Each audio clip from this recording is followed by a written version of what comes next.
vamos a comenzar con la segunda parte, que va a ser la regulación hipotalámico y hipofisiaria, ¿vale?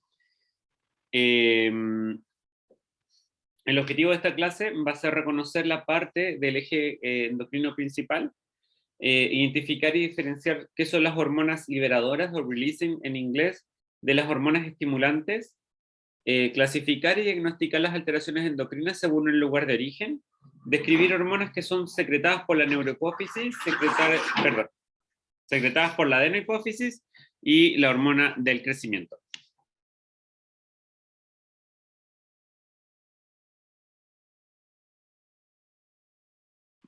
Bien, entonces, y hablar un poquito del eje de crecimiento más que nada, porque después vamos a empezar a hablar más de todos los otros ejes.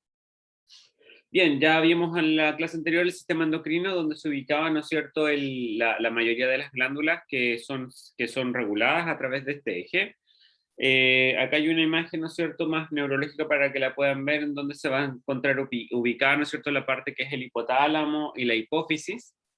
La hipófisis se va a separar en adenohipófisis y neurohipófisis. Si se fijan, la neurohipófisis va a ser más que nada como la continuación del hipotálamo, en donde las hormonas que se van a secretar en la neurohipófisis van a ser las que van a ser, o sea, vienen secretadas finalmente del hipotálamo, ¿ya? Por eso se llama neurohipófisis. Y la adenohipófisis es, entre comillas, como separado de la neurohipófisis, y lo que permite es que cuando se liberan las hormonas liberadoras desde el hipotálamo, a través del torrente sanguíneo van a llegar a la hipófisis, ¿no es cierto?, en donde la adenohipófisis van a estimular para que se liberen las hormonas estimulantes, ¿ya? El origen de la hipófisis en sí es, o sea, tienen distintos orígenes. Si se fijan, hay una parte que es de tejido nervioso y otra parte que es tejido epitelial de la cavidad oral. En esta parte, ¿no es cierto?, antes de que se forme la silla turca, ¿no es cierto?, y se cierre, va esta parte de epitelial va a unirse a la parte neuronal y finalmente se va a separar en lo que es la neurohipófisis y la adenohipófisis. O sea, el origen embrionario es distinto, ¿ya? Bien, acá tenemos una lista de las hormonas que se secretan en el hipotálamo. Son las hormonas liberadora de tirotropina, liberadora de corticotropina, liberadora de la hormona del crecimiento.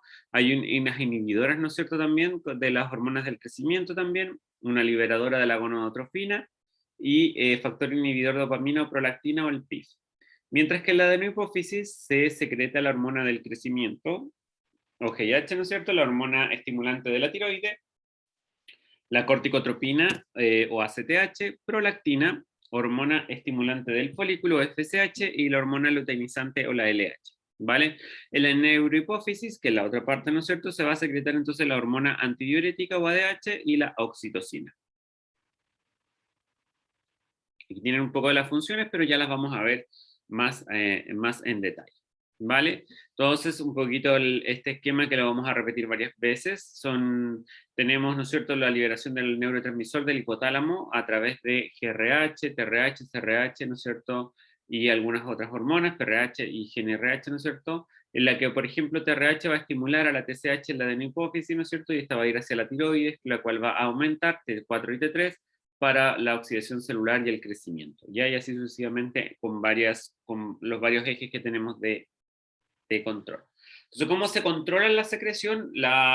Como les digo, está separado en dos partes, la neurohipófisis y la adenohipófisis. Si se fijan aquí, está como bien dibujado la parte de que tenemos núcleos hipotalámicos que lo que hacen es llevar el axón hacia el final del lóbulo posterior de la neurohipófisis, donde se va a secretar oxitocina y ADH, ¿ya?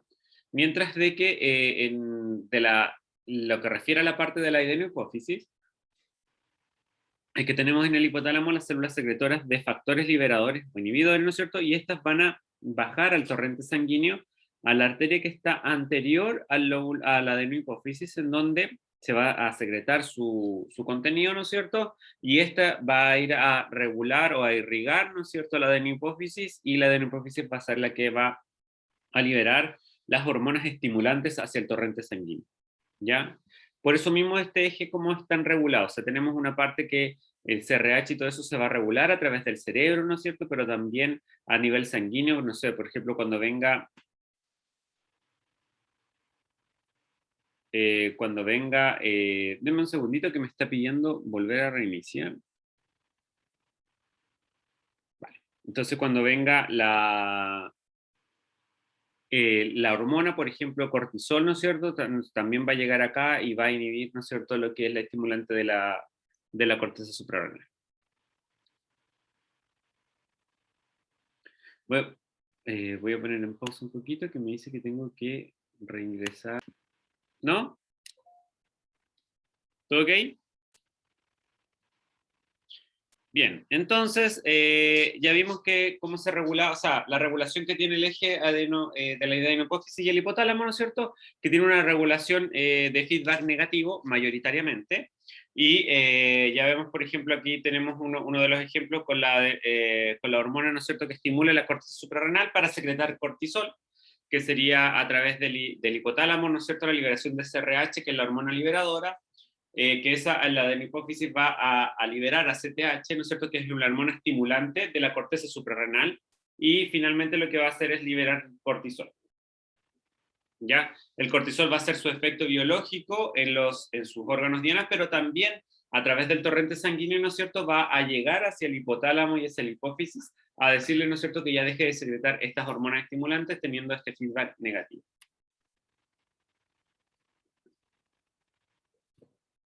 Bien, las alteraciones que vemos, o sea, a través de esta regulación que hay entre el eje hipotalámico hipoficiario, ¿no es cierto?, es que se podemos llegar a determinar o se puede llegar a determinar, ¿no es cierto?, cuáles alteraciones hay, en qué niveles se encontrarían las alteraciones cuando este eje produzca, se encuentre en alguna disfunción, ¿ya? Por ejemplo, en un hiper o hipoparatiroidismo, o sea, perdón, un hipertiroidismo o un hipotiroidismo, ¿no es cierto? Podríamos tener que la alteración se encuentre en tres niveles. En la glándula que secreta las hormonas tiroidales, por ejemplo, o en la hipófisis que secreta la hormona estimulante, o en el hipotálamo que secreta la hormona liberadora, ¿ya? Cuando la hormona, o sea, cuando nosotros, por ejemplo, vemos alteraciones en el organismo a través de la hormona y es la glándula periférica la que tiene que secretar, la que está alterada, vamos a hablar de una enfermedad endocrina primaria. Ya, por ejemplo, no sé, qué sé yo, un carcinoma, por ejemplo, de tiroides, que lo que va a hacer es secretar T3 y T4, entonces estamos hablando de una enfermedad endocrina primaria, significa que es el órgano que produce la hormona la que produce esa alteración. Mientras que si hay una alteración en la hipófisis, por ejemplo, aumentando, que hay mucha TSH y por eso hay mucha T3 y T4, vamos a hablar entonces de una enfermedad endocrina secundaria, ¿ya? Mientras de que si vemos de que la TRH está aumentada, es la que está con hipersecreción, ¿no es cierto? Entonces vamos a hablar de una enfermedad endocrina terciaria, porque son como tres niveles hacia arriba, por así decirlo, de la alteración que se ve. Si se fijan, haya aumentado, por ejemplo, la secreción de T3, T4 por la misma glándula, que se secrete mucha TSH o que se secrete mucho TRH, el resultado endocrino, lógicamente, va a ser el mismo, aumento de T3 y T4, hipertiroidismo. ¿Ya? Lo que pasa es que hay que determinar en dónde se encuentra la alteración. ¿Ya? Normalmente las alteraciones de TSH, o sea, perdón, las alteraciones de la adenohipófisis o en el hipotálamo, no solamente van a abarcar un solo eje, abarcan mayoritariamente muchos más, ¿ya? Muchos ejes que se van a encontrar alterados. Cuando no sabemos si la alteración se encuentra en el hipotálamo o en la hipófisis, pero sabemos de que no corresponde a la glándula periférica, entonces vamos a hablar también de alteraciones a nivel central, ¿ya? Que se habla mucho de eso porque, por ejemplo, ya vemos que la TSH está aumentada en un paciente con hipertiroidismo, determinamos T3 y T4 aumentada, TSH aumentada, pero no queremos llegar más allá porque lo que vamos a hacer es un tratamiento para inhibir la secreción de T3 y T4. Este paciente tiene una alteración de nivel central. No sabemos si es el hipotálamo o la hipófisis, pero lo que sí vamos a hacer es que el tratamiento va a ser, por ejemplo, la remoción completa de la tiroides. ¿Ya?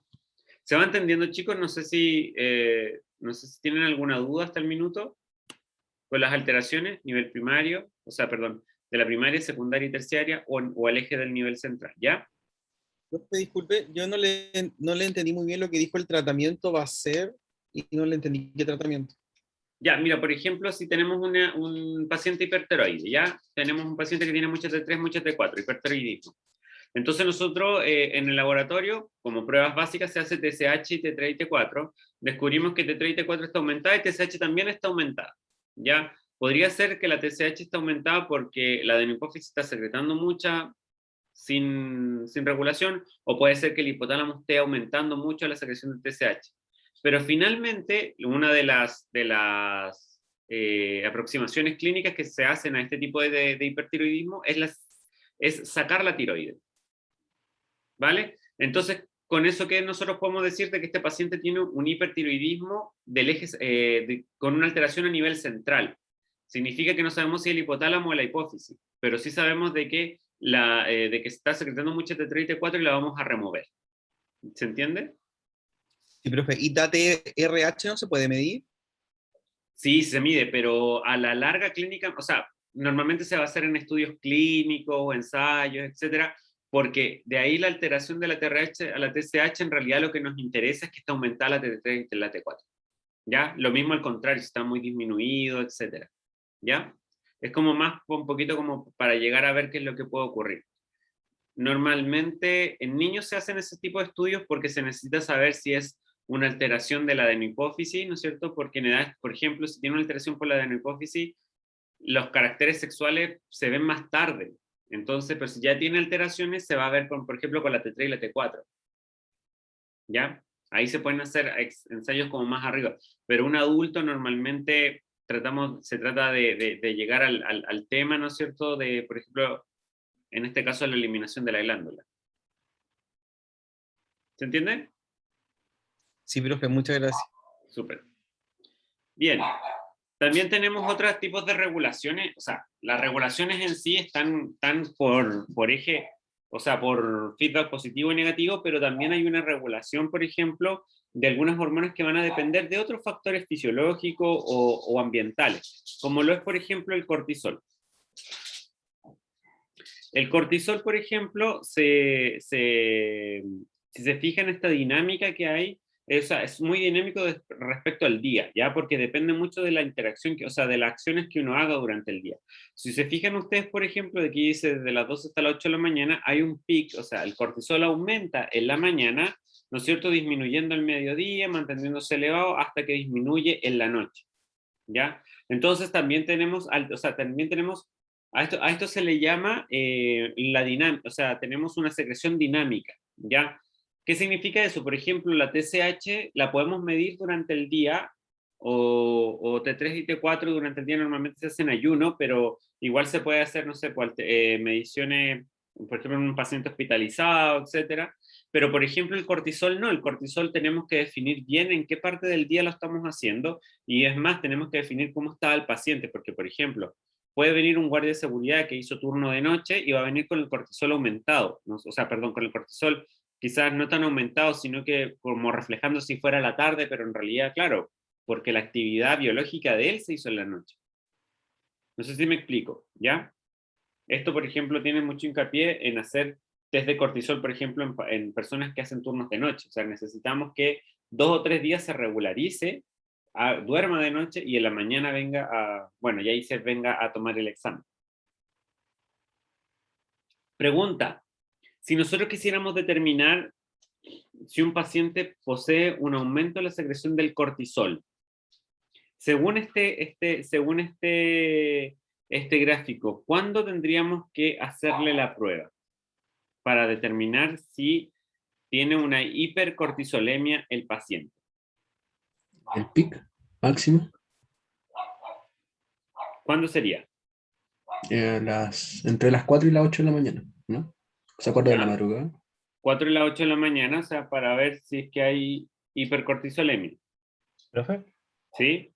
yo tenía entendido que tenía que ser apenas despierta la persona, o sea, idealmente, o lo antes posible después de despertar. Ya, pero eso para determinar la hipercortisolemia. Cortisolemia. Sí, está bien. ¿Alguien tiene alguna otra observación o alguna otra?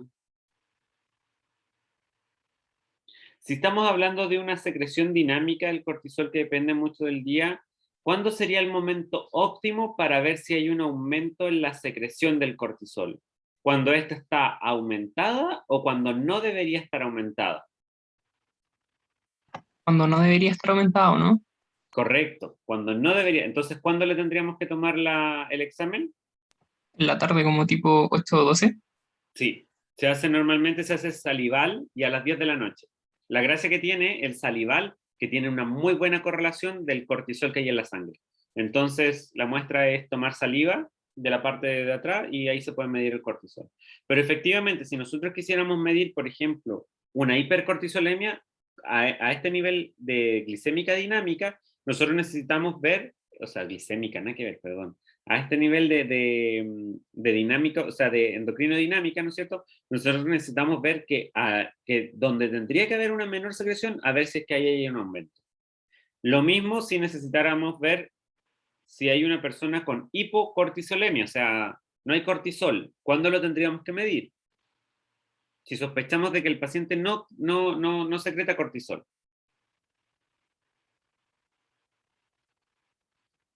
Cuando debería haber más, ¿o no?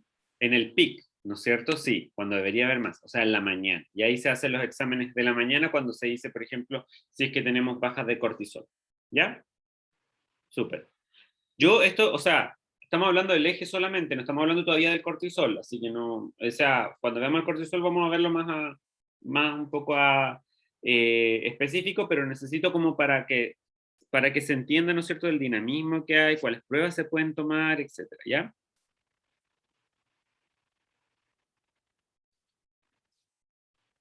Bien, era la pregunta de que habíamos acabado de hacer, a ver si es que estaban atentos. Según el siguiente gráfico sobre la dinámica del cortisol, para poder determinar un aumento de secreción del cortisol, ¿en qué momento del día deberíamos medirlo? Contesten ahí.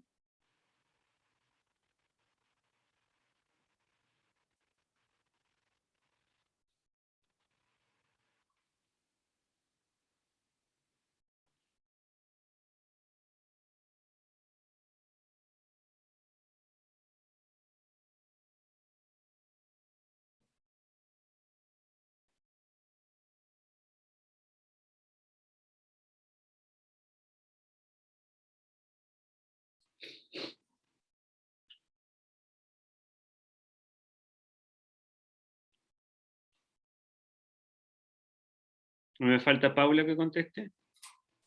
Las tengo aquí todo. Vamos a colocarle enviar. Veamos. Si ven la respuesta, 80% contestó que a las 12 del día, 20% 4 de la tarde, ¿no es cierto? Pero es correcto, o sea, tiene que ser en la noche, o sea, es cuando más bajo está. ¿Ya? Muy bien, muy bien, muy bien. Bien, un poquito continuando con lo que es el control, ¿no es cierto?, el control del eje, ¿no es cierto?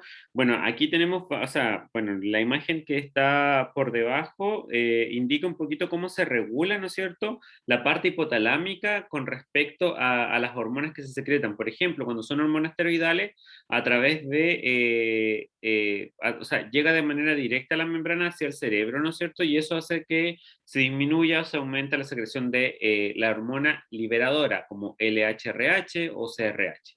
¿Ya? En cambio, por ejemplo, cuando hay T3 y T4, por ejemplo, T3 y T4 llega libre a través de los vasos cerebrales, ¿no es cierto? Y va a regular TRH y obviamente TSH a través del TSH, o sea, la de la hipófisis va a ser a través siempre del sanguíneo, pero es el cerebro, ¿no es cierto? La parte del hipotálamo la que es como un poquito nebulosa, ¿no es cierto? En cómo se regula con cada uno de los puntos. Por ejemplo, GRH, que es para la liberación de la hormona del crecimiento, se va a regular a través de IGF-1.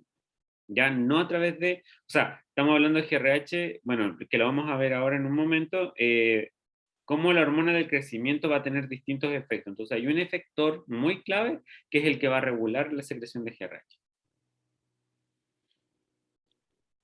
Bien, a un modo muy cortito, ¿no es cierto? La neurohipófisis, solamente para volver a recordarlo, entonces tenemos que las células neurosecretoras van a estar en el hipotálamo y estas van a llegar a través de la axona a la neurohipófisis y en la neurohipófisis es donde se van a ser liberadas estas hormonas, ¿vale? Entonces la neurohipófisis va a tener o sea, tiene una producción de hormonas hipotalámicas, ¿ya? Esta neurohipófisis va a producir dos tipos de hormonas, la ADH vasopresina y la oxitocina, ¿ya? Acá más o menos hay un ejemplo, vamos a tener el núcleo, ¿no es cierto?, en el hipotálamo, vamos a tener el axón, y aquí, bueno, está cómo se secreta, o sea, cómo se produce, ¿no es cierto?, cosa de llegar a las vesículas en la terminación final, de tener en las vesículas, ¿no es cierto?, poder secretar las hormonas. Carlos. Profe, quedé con la duda porque dijo que se sintetizan las hormonas en la neurohipófisis. Y quedé con la duda. No, se sintetizan en el hipotálamo, Ah, ok, ya. ¿vale? Es Que que, se almacenan en la neurohipófisis. o sea, claro, se sintetizan acá porque acá está el núcleo, y a medida de que va bajando el axón, se van acumulando en la parte axonal en la neurohipófisis, ¿ya? Ya, súper. Súper, Gracias. eso es súper clave igual porque, claro, la adenohipófisis se secretan y o sea, se expresan y se secretan ahí. En cambio, en el otro, en la neurohipófisis se habla un poco que se liberan hormonas hipotalámicas. ¿Ya? Bien.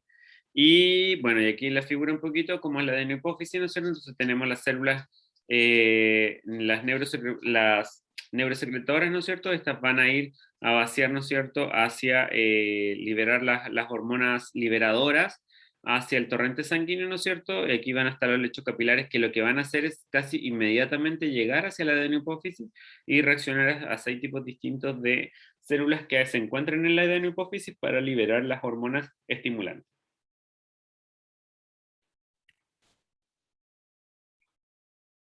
¿Ya?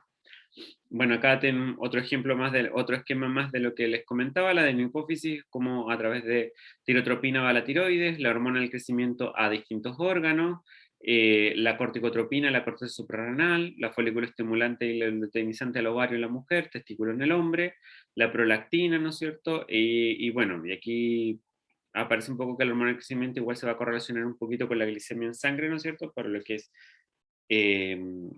es su función. La adenohipófisis, como lo habíamos comentado, tiene o sea, tienen este tipo de células, las somatotropas, la corticotropa, la tirotropa, gonadotropa y la ectotropa. La somatotropa va a tener la hormona del crecimiento, la corticotropa va a secretar ACTH, la tirotropa TSH y la gonadotropa FSH y LH, mientras que la lactotropa o mamotropa la prolactina. A mí lo que me interesa más que nada es que se aprendan las hormonas y que entiendan que la adenohipófisis secreta hormonas estimulantes, ¿vale? El hipotálamo, de este eje hipotalámico hipoficiario, el hipotálamo secreta hormonas liberadoras, ¿ya? Todas las que tienen la R, TRH, ¿ya? ¿Se entiende, chicos? Eso para mí es clave, ¿ya? Porque lo vamos a ver tantas veces, los de los ejes que ya vamos a ver, entonces cuando se le pregunte por la hormona estimulante, entender qué es entender qué es la adenohipófisis, ¿ya? Bien, uno de los ejes que vamos a ver un poquito acá va a ser la hormona del crecimiento, bastante corto por así decirlo. ¿Por qué? Porque esa se va a liberar, ¿no es cierto?, en el hipotálamo, va a ir hacia la adenohipófisis para liberar GH, y GH va a tener o sea, va a hacer su efecto en muchos tejidos. Por ende, casi en todos estos tejidos obviamente van a haber receptores de la hormona del crecimiento. El más importante va a ser el hígado. ¿Por qué? Porque el hígado, la hormona del crecimiento, lo que va a producir en el hígado, ¿no es cierto?, es la síntesis de RNA, de proteína, el aumento de la gluconeogénesis, ¿no es cierto?, para que acumule la captación de energía, y lo que va a producir, y lo que se ve mucho, IGF o IGF-1. Este IGF, que es el factor de crecimiento tipo insulina, va a ejercer su función también en otros tejidos como el riñón, páncreas, intestino, en el hueso, en el condrocito, en el músculo, lo que realmente es por así decirlo, es el factor estimulante, finalmente que el que va a hacer crecer toda la masa del organismo, ¿no es cierto?, va a ser IGF-1, ¿ya? También la hormona del crecimiento se ha visto que en el tejido adiposo disminuye la captación de glucosa, aumenta la lipólisis y con eso disminuye también la obesidad. Por eso mismo, ¿no es cierto?, los niños o los jóvenes en edad de crecimiento son más, se encontrarían en un estado más resistente a lo que podría ser obesidad, ¿ya? Si se fijan, en el músculo disminuye la captación de glucosa, pero aumenta la captación de aminoácidos, aumenta la síntesis de proteína, con lo cual va a aumentar la masa corporal magra. Bueno, aquí aumenta el tamaño, el número celular va a aumentar de todos estos organismos, ¿no es cierto? Y en el condrocito es el otro más importante, que es el crecimiento lineal para que el hueso empiece a crecer hacia arriba y no hacia el costado, ¿ya? Entonces esa es la función. Como GH y GF1 se encuentran en buena dirección, o sea, en correcta, mientras haya GH va a ir GF1, ya es un importante regulador de esta vía. Si se fijan acá, por ejemplo, tenemos en el medio, dice hipotálamo, ¿no es cierto? Vamos a liberar la hormona GHRH, ¿no es cierto? Va a ir hacia la pituitaria, va a liberar la hormona del crecimiento. Esta va a ir al hígado, al músculo y al tejido adiposo, a ejercer sus distintas funciones, y va a ir, ¿no es cierto?, a través de ella misma, ¿no es cierto?, a regular el hipotálamo en un feedback negativo, ¿ya? También cuando va en el hígado, ¿no es cierto?, va a secretar IGF-1, y IGF-1 va a ser capaz también de liberar un poco de, o sea, va a ser capaz de disminuir la secreción de GH, y somatostatina, ¿no es cierto?, va a ser capaz de ser un elemento que va a inhibir, que se ha visto efectivamente que inhibe, ¿no es cierto?, la parte de la comunicación entre el hipotálamo y la adenohipófisis, ¿no es cierto?, de lo que es la secreción de la hormona del crecimiento. ¿Ya?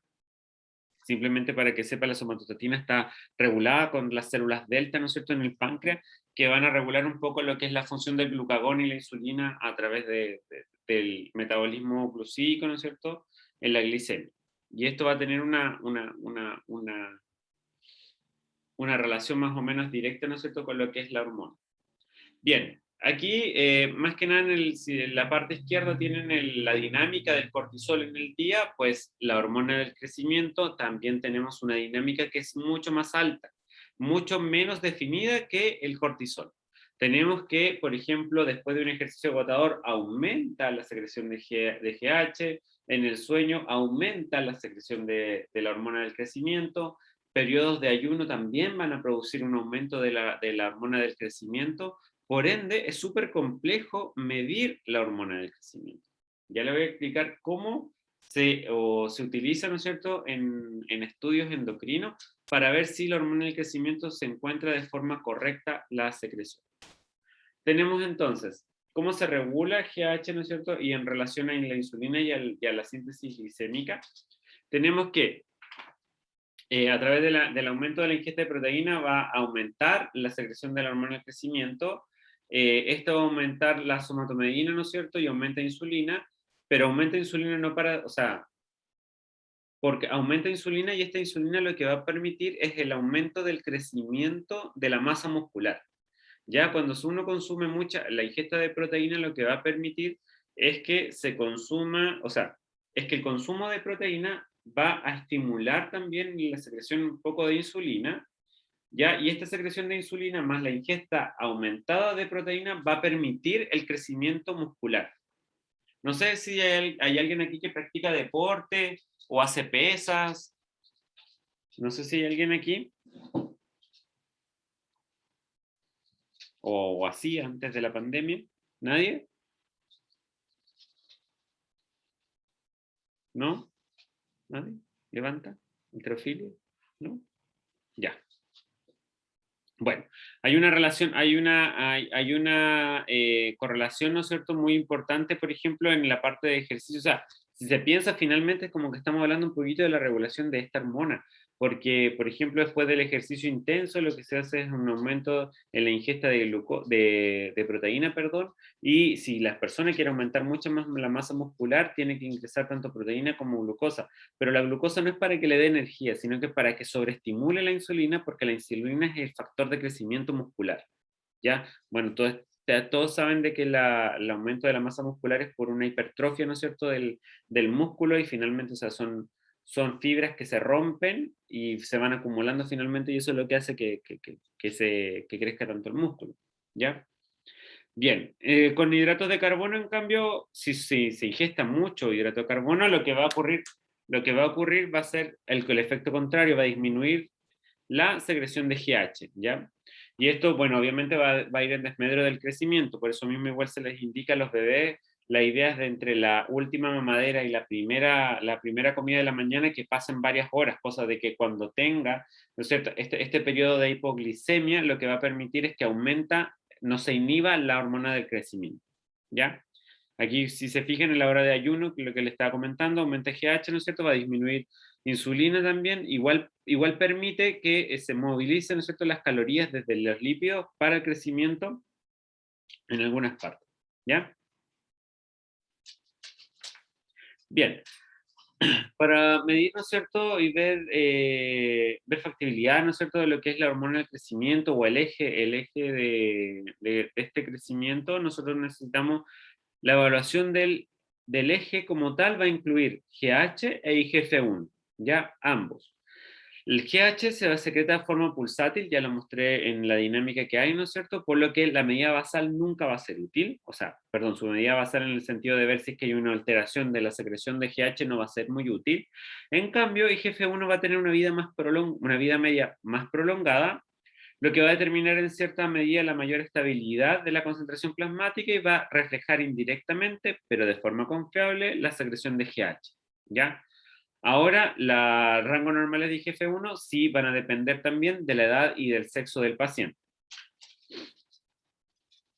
¿Qué indicaciones hay en los exámenes, no es cierto? IGF-1 va a ser el examen de pesquisa, tanto de déficit como de exceso de GH. Entonces, si tenemos un paciente que es niño y no sabemos, por ejemplo, si tiene GH, creció demasiado, tiene quizá un aumento de la hormona de crecimiento, lo que se va a hacer es medir IGF-1, ¿ya?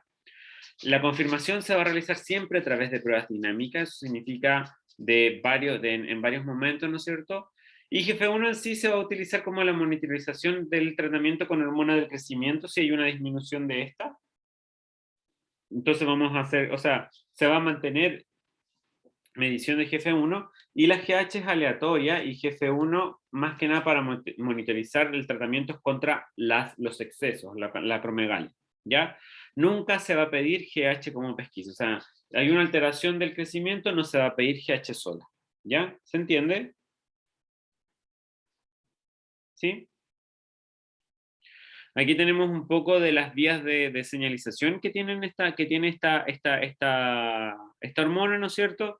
Que la neurona va a liberar GHRH, este GHRH va a través de su receptor, va a estimular, ¿no es cierto?, la síntesis y la secreción de GH, y este GH a través de, si se fijan aquí, GHBP significa, siempre los BP que van a ir acompañados con hormonas van a ser binding protein, o sea, GH binding protein, que es la proteína que transporta GH, ¿ya? Y este GH, ¿no es cierto?, se va a ir a distintas partes, como el hígado, como el músculo, como el tejido adiposo, ¿no es cierto? Y las vías de señalizaciones van a tener su efecto. Aquí, solamente para que vean que este eje también puede ser alterado por tumores que no pertenecen a este eje, ¿ya? No es así en el caso de la hormona del crecimiento, esta diapo se me pasó, pero tendría que ir en la de ACTH, ¿ya? Que la vamos a ver más en la próxima clase. Ya aquí hay otro ejemplo del eje hipotalámico hipoficiario tiroideo, ¿no es cierto? De las vías de señalizaciones, tanto de la hipófisis como en la célula de la tiroide y asimismo también de las células gonadales, ¿ya?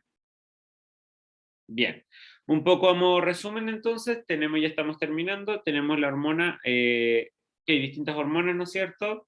Hay distintas glándulas y aquí más que nada vamos a tener una lista un poquito más ampliada de lo que podemos hacer del eje de lo que es el sistema endocrino.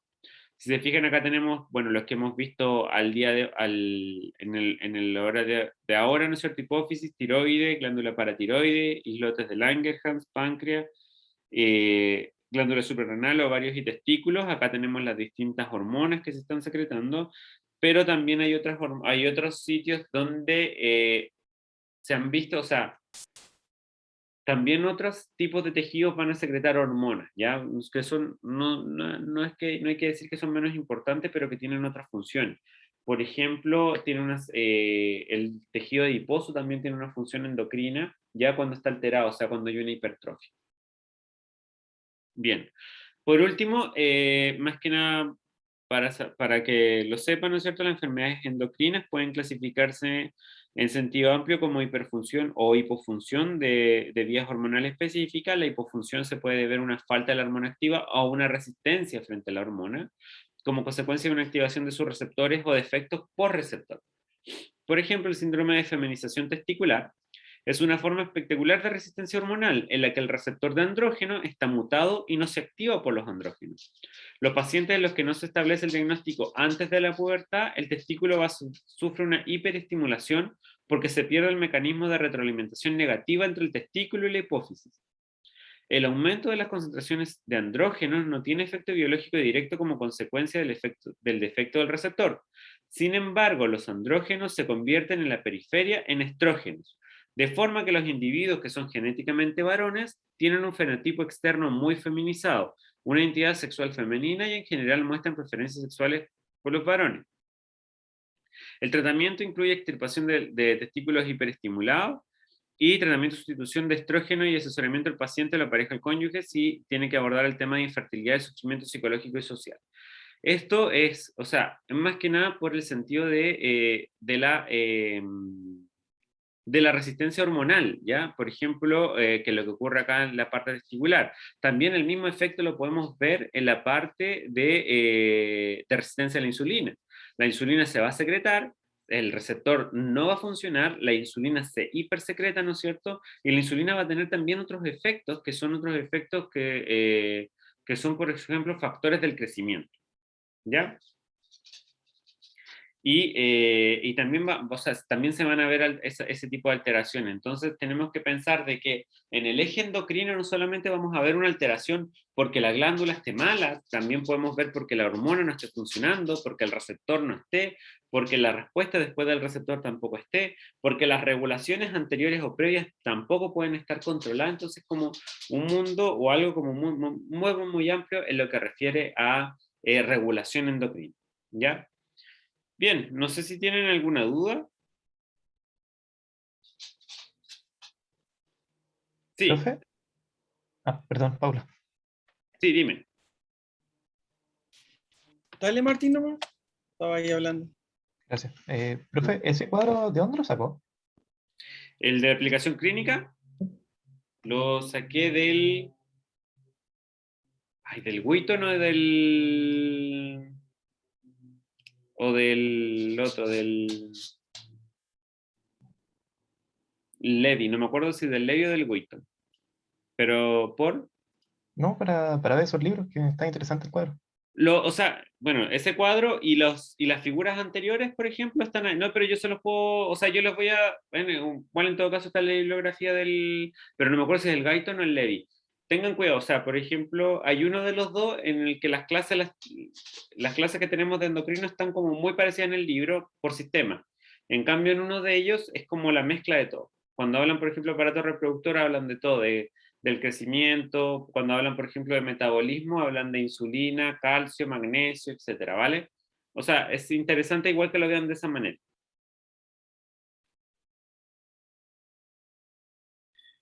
Profe, yo quedé con una duda con el último síndrome que mostró de feminización testicular. Sí, Eso no trae consecuencias, por lo que escuché, orgánicas, ¿no? Es decir, al paciente no le produciría ningún tipo de daño. mira, o sea, a mí, o sea, a modo muy personal, el tema de las hormonas androgénicas es que el estrógeno es un estimulante de proliferación celular. ¿Vale? Entonces, el problema que hay que si aumenta mucho el estrógeno, finalmente lo que puede llegar a ocurrir es un cáncer de algún tejido porque es un estimulante pero más de función biológica, no va a tener más efecto. Ah, comprendo, claro, porque suena como un poco radical, ¿no? Es como quizás hacer la orquiectomía a la persona y y me parece como quizás muy invasivo, como ser Claro, mira, utilizado. lo que pasa, o sea, en ese sentido, si por ejemplo, bueno, o sea, a ver, cuando hablamos de hormonas esteroidales, por ejemplo, las androgénicas, estamos hablando de progesterona, estrógeno y testosterona, pero en ese sentido, por ejemplo, bueno, lo que comentaba ahí en el cuadro, por ejemplo, es que el, el andrógeno tiende, por ejemplo, a través de la aromatasa a transformarse en estrógeno. Entonces, si ya no se transformó en testosterona, se va a transformar en estrógeno, como lo que te digo yo, es el problema que puede haber es que haya un aumento, por ejemplo, de proliferación celular en tejidos, ¿no es cierto?, produciendo cáncer. Y por otro lado, o sea, la testosterona, por ejemplo, y la progesterona, en cambio, no tienen ese nivel tanto de proliferación como lo tiene el estrógeno, ¿ya? Entonces, quizás la regulación que puede haber es que mucho estrógeno también puede producir una reacción o una respuesta a receptores que no son tan específicos del estrógeno, sino que solamente reaccionan a andrógenos, pero la cantidad es tan alta que también lo van a estimular. ¿Ya? Entonces es probable de que, claro, por eso también se haya que, por ejemplo, hacer remoción testicular, por ejemplo. ¿Ya? Ahora, estamos hablando de pacientes que tienen problemas de fertilidad, entonces el hecho de tener que hacer esa operación, o sea, va en pro, o sea, aunque se mantenga la actividad de fecundidad, por ejemplo, no está activa, es infértil. Sí, claro, profe, lo entiendo, ¿no? Lo que pasa es que hace poco fui a una charla donde hablaban un poco de estos síndromes intersex o este tipo de, donde se hablaba de tratar de evitar un poco la sobrepatologización en el abordaje de este tipo de pacientes. Entonces, eso yo mi No, duda. sí, sí, o sea, de todas maneras hay mucho que aprender, o sea, en este mismo momento no, o sea, yo, bueno, cuando pasemos la parte del sistema, y yo les voy a dejar enfático y en claro de que nosotros lo que nosotros vamos a ver es la función canónica, lo que ocurre en el organismo masculino y en el organismo femenino, pero o sea, también por ejemplo está la transición, el tema de transición de género, por ejemplo, que es un tema que lo queremos empezar a abordar desde el otro año, porque este año ya se nos hizo muy tarde, pero por ejemplo lo queremos ver también en fisiología como un evento como tal, como un evento fisiológico, o sea, cómo la transición, o sea, cómo el aporte hormonal, ¿no es cierto?, va a ir en apoyo de la transición de género, ¿ya? Es que yo creo que hay muchas, lamentablemente, bueno, esto estamos como tomando la repercusión de lo que fue socialmente antes, ¿no es cierto?, y viendo de lo que hay ahora en lo que es sobre o sea, como que todo esto es patológico, por así decirlo. Gracias, profe. Bien, no sé si tienen alguna consulta o alguna otra duda. Yo, profe, tengo una duda, pero como con el Nearpod, ¿cómo podemos tener las clases? Que yo se las dejo abierto, yo ahora las cierro y después las dejo abierto para que la puedan revisar cuando quieran. Ah, ya, qué bacán. Y quedan las actividades también hechas. O sea, quedan las actividades para hacer, ¿vale? Eso era, gracias. Súper. Voy a parar la grabación.